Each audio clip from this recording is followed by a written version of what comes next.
been able to vlog very much because life's just been nuts. What's going on? Well, you know I had the infection. Right, I know you had the And so I had 2 teeth removed. There was this side that was the problem. But when I went in, it was really weird. They had an X-ray machine that went all the way around my head, which I never had do that before. But come to find out there was a tooth over here, they said it's just about to cause you some trouble, so won't we just, since we're in the neighborhood, let's just take care of it. So they ended up taking both teeth out. And then they said I couldn't go to the gym for a week to 10 days until I healed up, and because it affects the healing process. And I'm like, no. And he goes, you can walk. Right. I couldn't even go swimming. I couldn't do anything. I was like, you're kidding me. So I walked as best I could. And towards the end of that, my mother ends up in the emergency room and ends up in the hospital for the next 10 days. What happened? Well, I think she went to the hospital because her blood pressure was too high. At least that was my understanding, because my sister was the one who took her in. But I do know at one point her blood pressure was over 200. Holy cow. Yeah, and we're kind of going, not good. So, and it was one of those, her blood pressure's over 200, but she has no salt in her system, or almost no salt anyway. I know if you don't have no salt, you die. That's all there is to it. Her potassium levels was off, that kind of thing. And so they took her, kept her, and of course they had sensors on the furniture, so anytime she got up, it set off an alarm, and she wasn't allowed to walk anywhere or do it. She couldn't even go to the bathroom on her own. They just watched her completely, and it drove her crazy because she's a very active individual, and here she's not allowed to get up and do anything. So now she's finally home, and she can barely walk across the room because she wasn't allowed to do anything while she was at the hospital. Really? Other Get than blood pressure under control? Yeah, they get it down and then it spike, and they get it down and then it spike, and same thing with their other whatever. Did they say what was going on? What was causing it?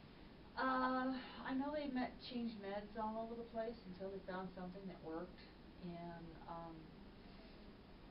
she wasn't eating. They couldn't get her to eat anything, and so that was a struggle. And I knew that was part of the problem, because she would constantly complain about how she didn't want to eat at all. And I'm like, Mom, you got to eat something. If anything, have a protein shake, something, and so it was a constant battle before she even went into the hospital. So, wow.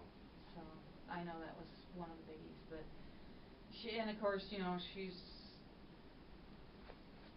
irritated, and she wants some, she's one of those people, well, I want it now, and she has to understand it takes a while to, if you call down and say, I want my food, they don't have it ready made. They have to make it before they can bring it out. Right. That kind of thing, And of course, my sister and I every now and then would sneak a cheeseburger or something like that. It's like, at least she's eating. I found some Greek yogurt that she liked and stuff. So how you been managing it? I mean, obviously that's life stress, right? So Right. How are you been? You've had 2 stressors. You've got that, you also had your teeth, right, and limited ability to walk, right? So obviously the focus on you typically starts to become a tertiary mode, right? Third in line.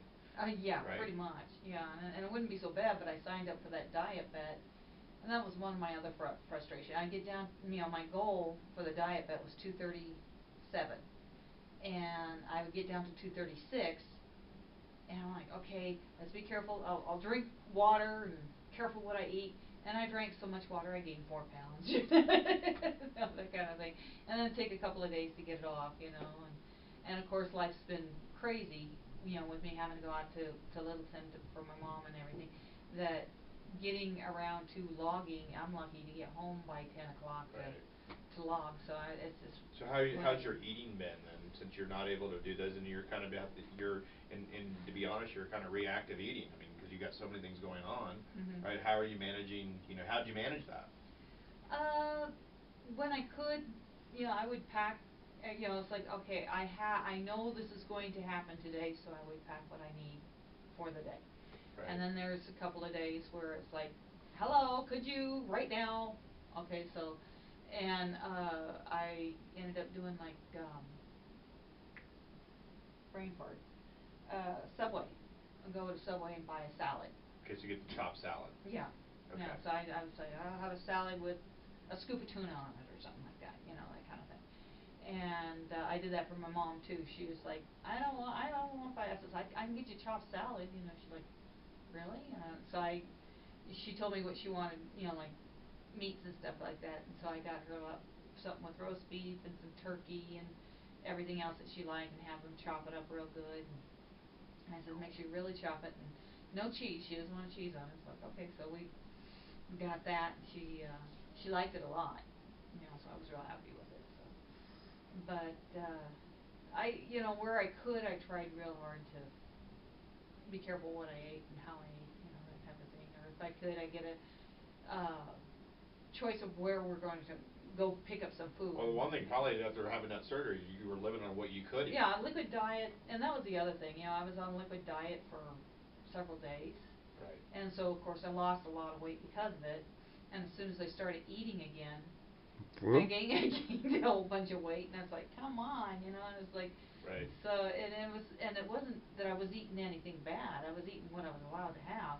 It was just the fact that it was solid. Still taking pain meds? Well, not now. No, you were. Yeah, right. I was taking pain meds. How long were you taking those? A little over a week. Okay, so you were on liquid diet for how long? About 4 or 5 days. Okay. Yeah. So when you started eating, obviously pain meds disrupts bowel regularity. Yeah. Right? That's one of the common side effects yeah. to it. So when you start eating whole food, right, it's nothing's going out. Yeah, really. Right? Literally, it was like I wasn't even going pee. It was right. nothing. And I was like, okay, it's been a whole day, come on. And when I right. finally do, it's like, oh my gosh. But yeah, it was, and then of course the weight was going up and down. It's like I meet my goal for the diabetic 3 times, and then my weight comes back up. What was your high point of your weight? 241. Okay, that's a pretty significant jump. Yeah. Well, let's have you take off your jacket. Let's get your weight and see where you're at. How's your legs feeling? They've been hurting mostly in here, but that's we had one day where went to go to the gym, and I couldn't do the track. It was after I was allowed to finally go back to the gym. And so it's like, okay, let's go to the track, and I was going to do the track and the weights and all that kind of stuff. And the place was full of other people, you know, weekend warriors and stuff like that. Yeah, it was a God weekend. Yeah, it was a military weekend thing. And so there was like good luck if you can find a place to do anything in the gym. And so I finally found a treadmill that was available. So I did 3 miles on the treadmill, and it hurts right here, and it's still. So it hurts in the front? Yeah, right in the front, right here. More like along the bone? Mhm. Okay. Yeah. All right. And I was trying to go as fast as I could on there, and okay. that kind of thing. So. Okay. At one point, I got it up to 4 miles an hour. 233.8. Good. Whoa! Awesome. I wasn't expecting that kind of number. Just over 3 pounds. Wow. That's great. I kept it on there for. I just knew that if my scale had the same number you had, then I was good, and I was a little bit less than that.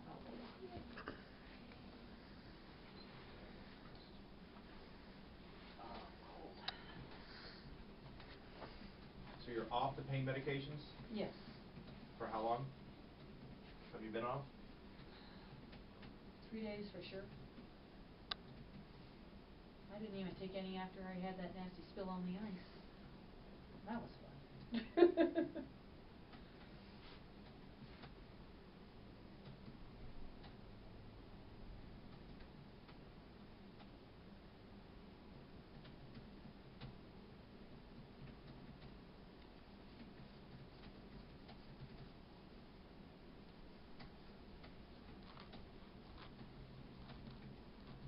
Your bowels back to working normally? Mhm. Okay.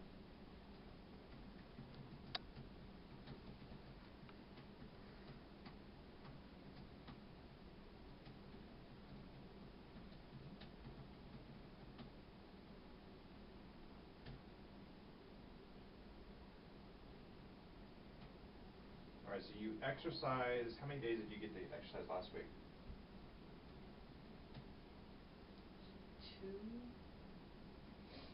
2. 2 for sure, yeah. Okay. The swimming. I went swimming, and then we tried the track. We were gonna do that other thing, but then I ended up going over to the hospital for my mom. That was the bigger interruption, is just going out there for her. Went In swimming general, yesterday. outside of your walking on the treadmill, right? How have your legs been feeling? Actually they've been feeling pretty good. Even this part usually gives me a lot of trouble, and it hasn't been bothering me much. Okay. The swelling on this has been going down. Good. Looks good. You know, it's not perfect, but Right. it looks a lot better than it has been. Right. That one looks not too bad. Kinda dry and cracky, but Okay. but they yeah, other than just feeling a bit tired, you know, and I think that's just kinda with all the crap that's been going on, the medication I've been on.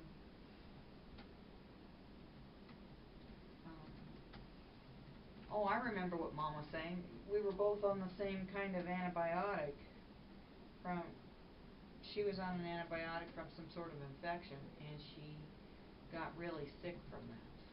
That's common. Was she eating anything when Knowing she was her, taking it? probably not. Yeah, it's a common side effect. If you're not eating with an antibiotic, you get sick.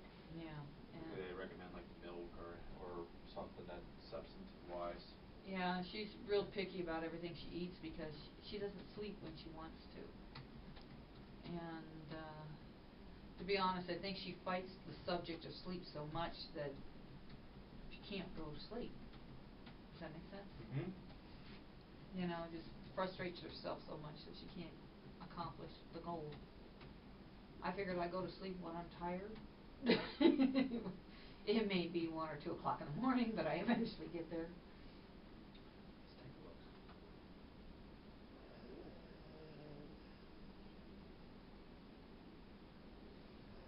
Well, that's good. That's your low point. 233.8. I know, when you had to go into the surgery, you really got down. Yeah, my weight went all kinds of crazy. Right. I dropped like 10 pounds and then gained it all back. Right. And then some. But I think the reality though is you've been able to manage this quite well, even with the, obviously you're gonna lose weight when you got put on a liquid diet, and I expected that. Yeah. And I expected having some, issues of side effects with the bowel regularity, with taking, pain medications. That's common. Pain Right? and antibiotic and Yep. everything. And obviously you have to limit activity when you're going through recovery. That's common too, right? And then obviously having that little wrench thrown into the daily routine as you started feeling better with your mother, right? But I heard you, one of the things that you did is, okay, I had a little bit more salad. I went in Subway and I got a salad instead of getting, the Burgers typical and fries. sandwich. Right. So if you were to look over those time period following your recovery, right, and what you encountered with your mother, what kind of grade would you give yourself? Wasn't perfect. I'd say maybe a B. Okay. But I did, even though I was on a liquid diet, I took all my fruit, put it in a blender. Right. And then I put a couple of scoops in there. And that was basically what I worked on all day long, type of thing. And then, and it was really kind of thick. And so as the day went on, I would dump some water in there to try to thin it out so I can get it down. But so there was a couple of days it took all day to get that fruit in. But at least I could do that. I could put my stuff in the blender, and so it was kind of like having solid foods, but it was in liquid form. Okay. That was the bigger thing that I did. Of course, I just didn't feel like eating a bunch of naughty stuff. There was one point where I was like, I want a peanut butter and jelly sandwich, so I took 1 slice of bread, put a little bit on there. It satisfies the craving. Right. So if I had a craving for something, it was usually just a bite. I even got a kick out of Michael. My mom wanted ice cream, and I was teasing. I says, well, can I get me one of those ice cream things? And Michael's like, no, you're too close to your goal, and you got weigh in, you got to be good, that kind of thing. So when we went to my mom, she offered us ice cream, so I had a spoonful of ice cream. Okay. You know, it was just enough to satisfy the fact that I got some. Yep. You know, and usually that's all it is if you get something to satisfy the craving, that usually Right. then you don't feel like having any more after that. Okay. So. Well, I mean, I think you did well. I mean, managing that process, most patients, you know, again, weight becomes secondary or not tertiary, and so you typically flatline, you don't lose, right? The idea is hold the line, maintain, you might bounce around a little bit, but in reality is you were able to lose during that time frame. And so what's important about that is where you're at right now, 233.8, you're exactly 80 pounds. Ooh, wow. Okay, so, and we've had this discussion before about, you know, okay, you're 75 now, we got to get to 25, right? Start focusing on 25. Well, same thing. Now we got to focus on 20. Yeah. Right. Let's not focus on, hey, we lost 80 pounds. Let's focus on, no, I got 20 pounds to my 100. Yeah. Right. I need to focus on those 20, not focus on the 80. Mm-hmm. Right. Because focusing on the 80 is too much patting on the back. Right. And we need to focus on the 20. I got to get this 20 off. Right. Because then that's 100. Yes. Right. Yes. That's 100. Yes, and I'm also focused on, you know, with everything that's happened, the first day of our workout classes for the fitness challenge at the gym, I ended up with that infection, so I haven't been able to go to anything other than the sit down classes. But she's been sending us weekly challenges, you know, it's 3 workouts a week. WODs, Warrior of the Day is what they call it. Workout of the day type of thing. And so she said that we can make those up, and I'm 3 weeks behind on it already. So she says we can make those up, so I plan to do those, and of course we're supposed to record the fact that we did it and all that kind of stuff. So. Well, I mean, I think if you can put these things in simple and really small terms, right? Mm-hmm. You're 33 pounds away being out of 200, right? And if you could average 8 pounds a month, right? You're talking towards mid to in May, right? The beginning of summer, June, right? You were gonna be in the ones, right? And it's been extremely long time since you've been in the ones. Oh yeah. Right? And I think you have to look at it from that perspective is, can I be in the ones by the time of end of spring, beginning of summer, right? Because that's very doable for you. I mean, it's extremely doable. Yeah, especially when now I'm more active than I used to be, and if life was just. See, that's the problem, right? Yeah. We can't control what life's going to happen. Yeah. What's going to happen is going to happen. Yeah. Right? You can only focus on control on how you manage yourself during those events. Right. Right? And it's very easy when you encounter those events to say, I'll wait till things slow down. Well, when things slow down, you get back into it, something else happens. Right? Something is always going to happen. Oh yeah. Something will always happen. Right? But it's how you manage yourself during those situations and come out ahead. Right? That's what you have to do. Right? Yeah. The difference between loss and gain and even maintenance is managing that process a little bit during that time. I mean, they even had a study that came out last week. They said, you know, long-term maintenance, right? You know, if you can be, you know, pretty disciplined 5 days a week and be less disciplined on the weekends, you maintain your weight loss, right? It's no different. Same way with people always want to know that, you know, I lose 3 pounds in a week and I gain 2.5, 3 pounds in a weekend. I lose 2 pounds in a week and I gain 2 pounds in a weekend, right? It's that constant fluctuation, and that's why losing weight during that process is nearly impossible. Yeah. It's good for maintenance. You can do it for maintenance, but you can't do it during weight loss. Right. Right? So you have to be rigid on the weekends. You got to focus on the short-term goals, all the specific tasks, right, that are going to help you lose that weight. That's what you should focus on. Yeah. Right? The X's and O's of football. That's what you have to focus on because that's essentially what's going to help you win. Yeah. Right? Not so much, am I going to win? Am I going to lose weight? Right? It's the process of the things that you should be doing positively to help you lose weight. Right. Right? That's what you should be doing. Yeah.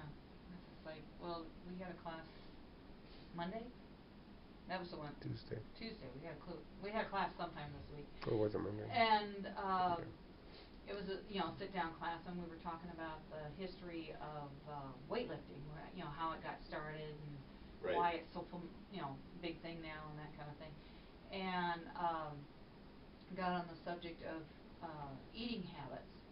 And they're like, well, how do you control this and how do you control that? And I pulled out my little, I don't have it with me, I bought what looks like a book bag, but what it is actually my lunch bag. And I pulled out my little containers. I said, this is a serving. A big bowl like this is not a serving. This is a serving. And I told, in my little baggie, I have my baggies with my stuff in it, and it was half a size of a sandwich bag. And so we talked about, these are what servings are. And I said, what I do is I carry my food with me all day long, so if I feel hungry, I can have whatever I want as long as it's in this bag. And that's one of the... Right. Portion control. Portion control and knowing what you're allowed to have. If you want something, that's a little bit different, you can have it, just don't have a lot of it. Right. Like the other night, my son made me a real nice thick steak. I weighed it, found out it was 7 ounces, so I cut it in half, chopped up half of it, put it in a little baggie, and I took the other half and I ate it, and I ended up sharing half of that with a cat and a dog. So it was one of those, well, there, how you have the Right. parts that you're not going to eat anyway. So I had a dog sitting here and a cat practically on my desk, trying to get at it. It's like, okay, I'll share with you guys. So I was having fun sharing my steak with them, and they thought that was just the best thing in the whole world. I bet. Yeah, I bet. I bet. So, but that's, like you said, it's knowing, trying to keep your mind focused on routine, and if you don't make your routine a dredge, you're more likely to keep it than Right. not keep it, so That's prioritizing as well. Yeah. Right. And so here's what I want to do. We're going to refill this. I want to take you off that. And the Okay. reason why I want to take you off that is your legs have been doing better, and the pain that you got is probably from the treadmill, especially the localized pain if it's in the front on the bone. It's more the shins. Mm-hmm. It's not so much the vascularity of the lower extremity. And that's, you've been on that now for about, I don't know how, like 5 months. And so Yeah, a long time. you've been on it for quite Pretty a while. much since I started almost. Right, you've been on it for quite a while, and so I want to see how you're responding, right? Without it. Okay. Right, because we can always go back to it. But you've been doing better, and I want to see if it's continued to do better. Obviously, the more weight you lose, the lesser the load on the body, so that also takes some stress off. Mm-hmm. So that may help, and we'll see how you're responding going through that process. When are you supposed to follow back up? I did get your labs, by the way, that you sent me. Oh, would you be able to print me up one? That came Yeah, from the hospital, right? That came. Yeah, my medical doctor didn't get a copy of it, and I like to make sure he gets a copy.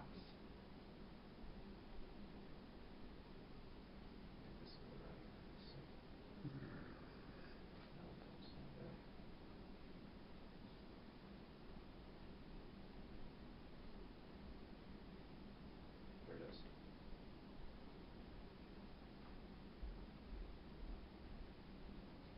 Yeah, Now, because your thyroid was a little hyper, but it's getting close. You're a 0.5. Mm-hmm. The reference range is 0.55, so you're close to that.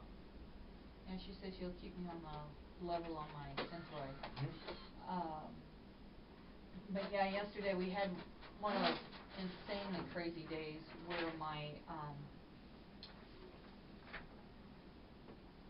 the oxygen people from my CPAP wants me to go see the doctor to verify that I'm using the CPAP, like he knows what I'm doing.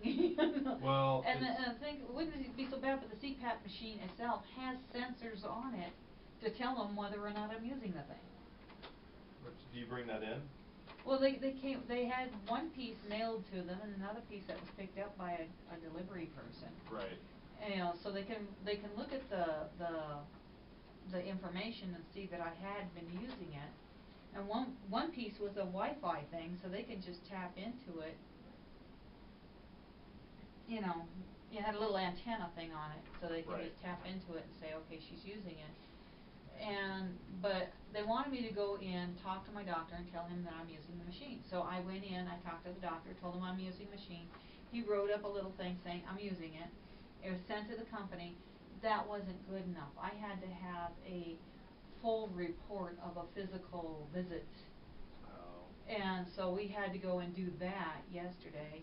And while we were there, we just figured, you know, and it just kind of irritated me because I was making a doctor's appointment to take care of insurance paperwork. What? Well, but that's the new standard. It's the new laws. Yeah, and it's a waste of time and money. I You know. But you know that's the the way it works now is they have to have the documentation is like 2 to 3 times more than it used to be. Mhm.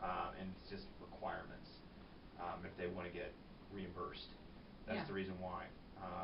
Just to cut down obviously on fraud, to cut down on a lot of stuff, but and also to improve outcomes as well, to demonstrate that it is effective and meeting specific benchmark criteria. So that's the reason why they have to do that. Yeah, it's stupid.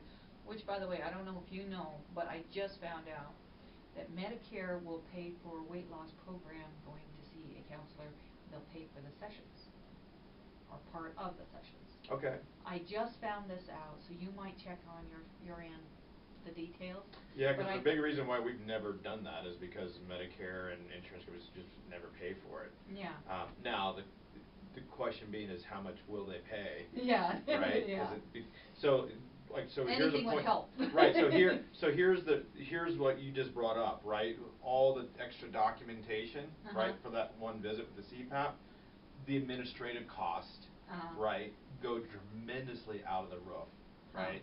And so one reason why I've never went on the panels was because I would have to hire a person just to manage the administrative nature of the billing, the reimbursement, all the documentation, and the rates for reimbursement are about equivalent to what I actually charge cash.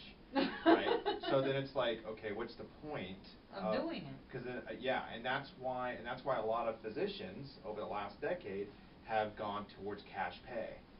Because it's not conducive economically to a business to be able to survive long term. Yeah, right? really. Because then think about it. Then I'd have to double the patient load, right, to offset that cost. Well, there's only so many hours in a day. I would be working 6 days a week, 10 hours a day, which a lot of physicians do 5 hours a week, 5 days a week, 10 hours a day to help offset those costs, right? So I'll look into it, but I know the reimbursement rates for Medicare are typically not favorable, and it's typically, I would end up offsetting the cost.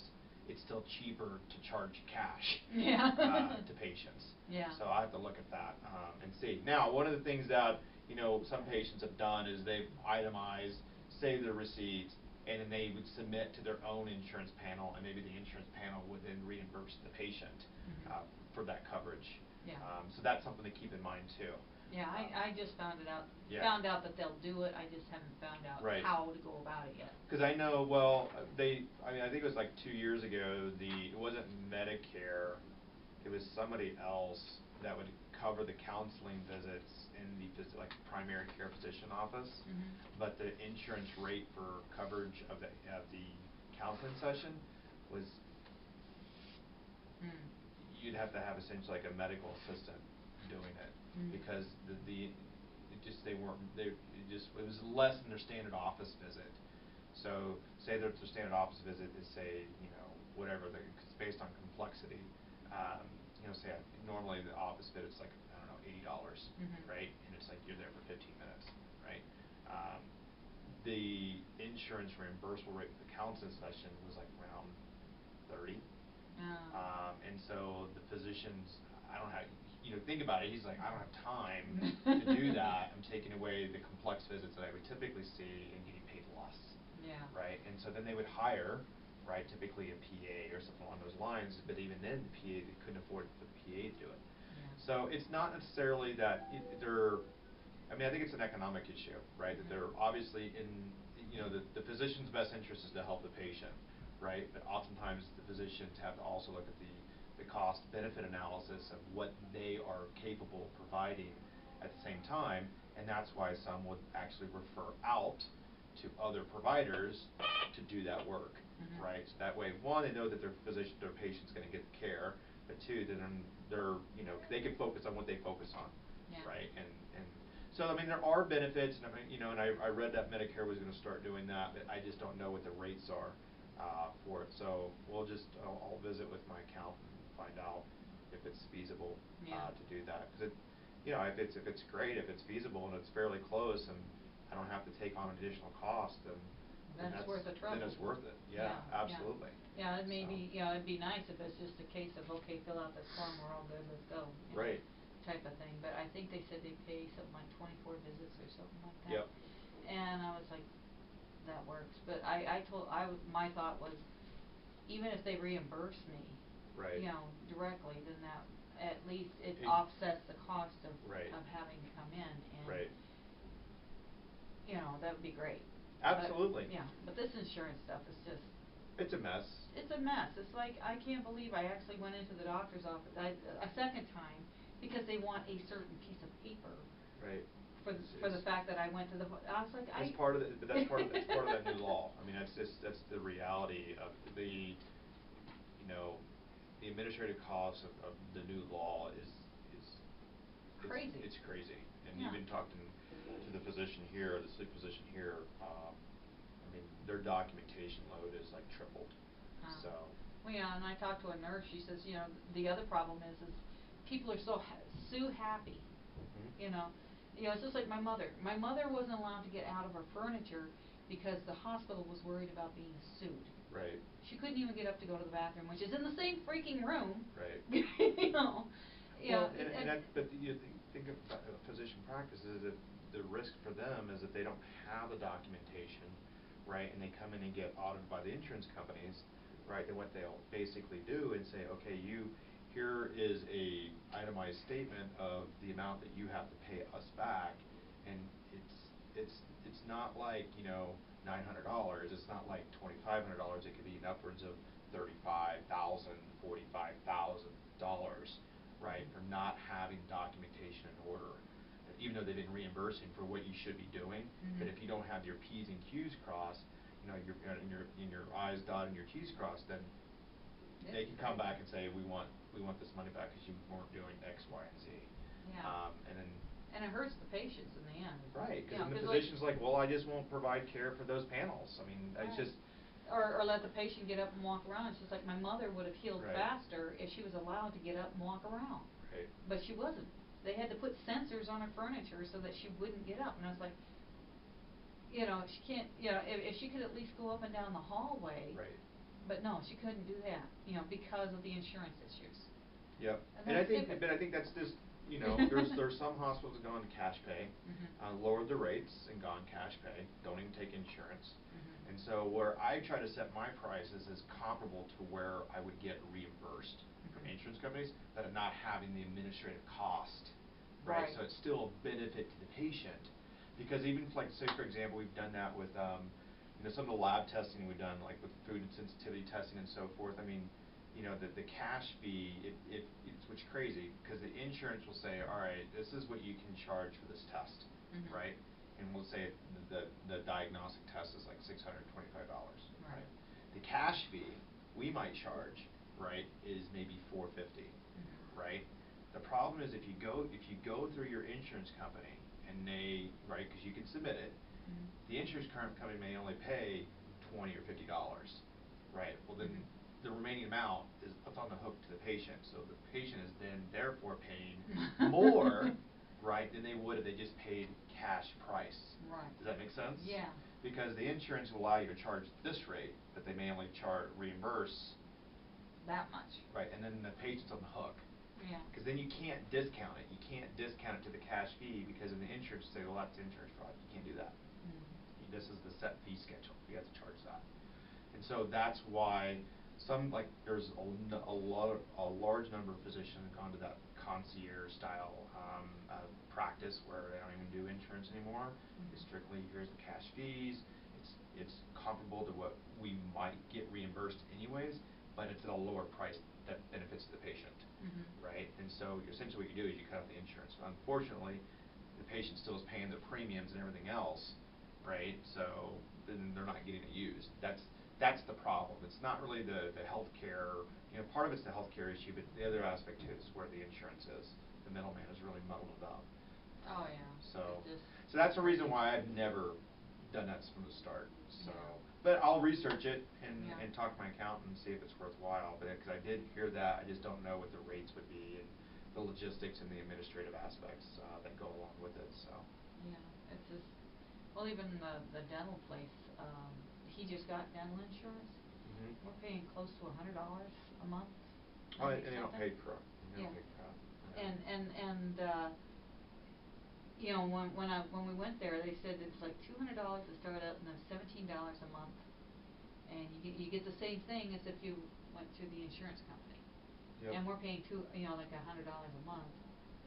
And I'm like, this is crazy, you know. And they only paid half of what, you know, to have this removed. We had to pay. The other 50%. Yeah, and they only paid the 50%. And I'm like, okay. And the eyeglasses, it's cheaper for me to just go. It is. Yeah, I went and bought me 2 pairs of glasses for a couple $100.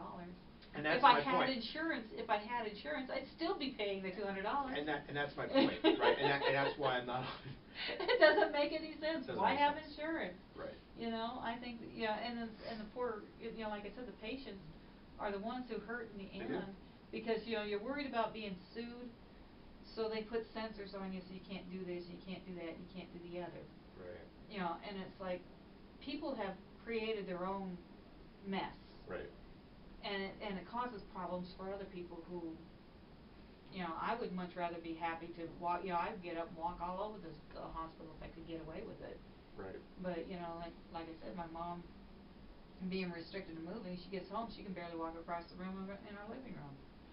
You know, so now we have to build her back up. I left my walker with her and said, I don't want you leaving this apartment without that thing. Right. Or you will be in trouble. That's one right. thing.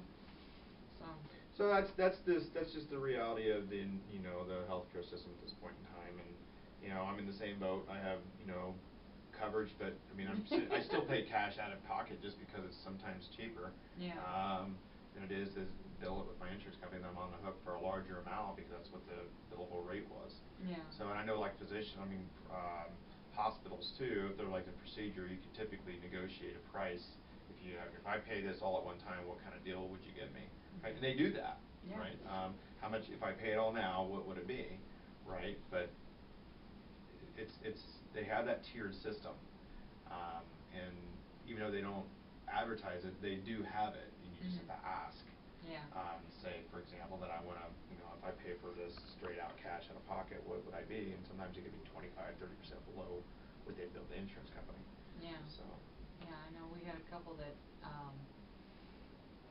they didn't have insurance, and when they went in, it was very surprising. But I know we ended up.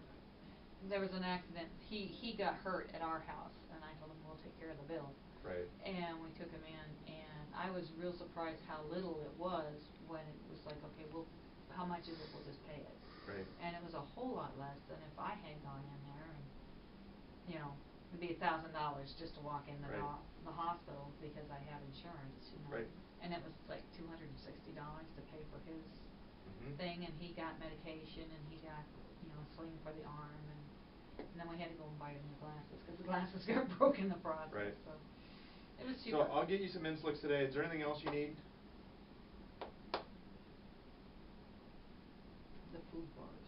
Food bars? I didn't get any food bars. Okay, I have apple cinnamon. That's fine. Okay, apple cinnamon's fine? All right. And let's follow up in 2 weeks. Okay. All right?